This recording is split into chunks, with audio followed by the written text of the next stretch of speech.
Dünyaca ünlü matematikçi John Nash'in dahilikle delilik arasında giden ince bir çizgideydi aklı.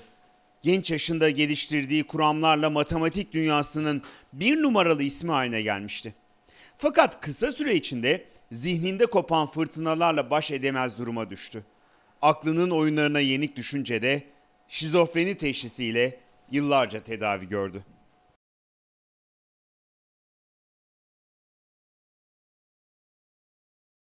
Bıçağın ince sırtında dahilikten uzaklaşan Nash, uzun bir mücadele sonucunda hastalığını yendi ve yıllar sonra adeta yeniden doğarak Nobel ödülünü almayı başardı.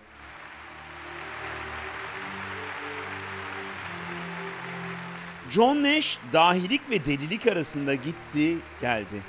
Ama sonunda aklıyla oynadığı oyunu galibiyetle bitirdi.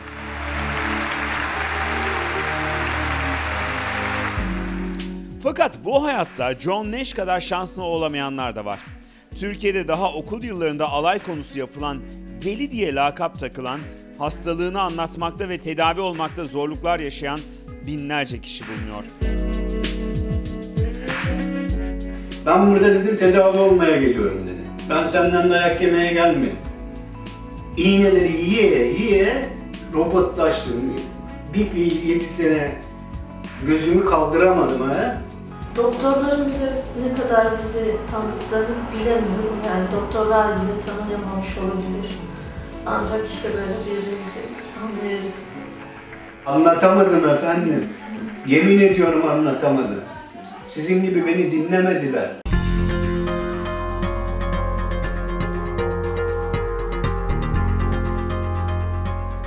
...2008 yılında Ruh Sağlığında İnsan Hakları Girişimi Derneği tarafından hazırlanan Akıl ve Ruh Sağlığı alanında İnsan Hakları Türkiye raporu verilerine göre tüm dünyada yaklaşık 450 milyon insan zihinsel ve davranışsal sorunlara sahip.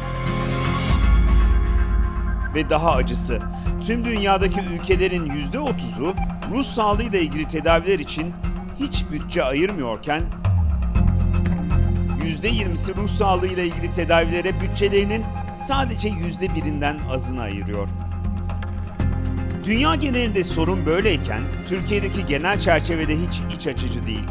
Aynı raporda yer alan bilgilere göre Türkiye'de şizofreni teşhisi kişilerin sayısının 800 bin olduğu tahmin ediliyor. Ve maalesef rahatsızlığı olan kişilerin %39'u bir psikiyatri uzmanına başvururken %33'ü uzman doktorlara, %20'si pratisyen hekimlere, %3'ü de din adamlarına hastalığının çaresi için başvuruyor.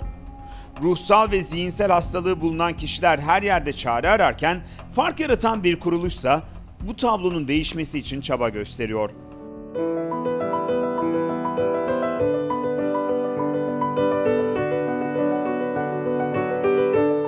Ruh Sağlığında İnsan Hakları Girişimi Derneği, 2006 yılında bir grup hasta yakını ve bu alanda çalışmalar yürüten uzman kişiler tarafından kuruldu.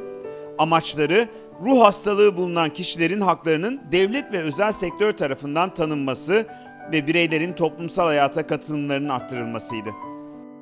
RUSİAD üyeleri bir yandan hasta bireylere haklarını anlatırken, bir yandan da devlet ve özel sektörün çeşitli birimlerinin bu bireylere karşı olan farkındalığını arttırmaya çalışıyorlar. RUSİAD, hastalığı yaşayan isimlere birebir danışmanlık, psikolojik ve hukuki destek gibi birçok farklı eğitim modeliyle hizmet veriyor. RUSİAD'ın gönüllü ve profesyonel çalışanları Türkiye'nin farklı bölgelerinde birçok ilde toplantılar, konferanslar ve sunumlar düzenlediler. Bugüne kadar 1300 kişiye birebir danışmanlık hizmeti verdiler. Kimsenin göremediği, duyamadığı alanlara insanların iç dünyalarındaki huzura yardım ederken bir yandan da sosyal açıdan insanların daha iyi yaşamaya kavuşmaları için çalışmalar yaptılar.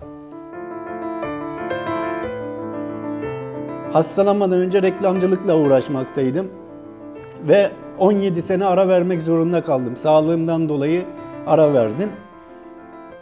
10 seneden sonra 4 senedir RUSİAD Derneği'ne gidip gelmekteyim. Dernekte benim en azından kişiliğime değer veriliyor. Dışarıdaki yaşantı gibi değil. Burada saygınlık görüyorum. Burada insanlık görüyorum. Burada insanlıktan ne öğreniyorum. Yani bu dernek olmasaydı zaten bilmiyorum ne ilerisi için neler olacağını kestirmek biraz zor yani. Fatma Zengin Hanım'ı tanıdıktan sonra her şeyin çok teşekkür ederim. Onun sayesinde İstanbul Yeditepe Üniversitesi'nde konuşmalar yaptım. Bunlardan istediğim yani daha da çok güzel şeyler yapmak. Büyüklerimizden rica ediyoruz. Herkes gibi bizim de yaşamaya hakkımız var. Yani derneğimize biraz katkıda bulunmak istiyoruz. Yaptığımız ürünlerle veya ne bileyim takılarla.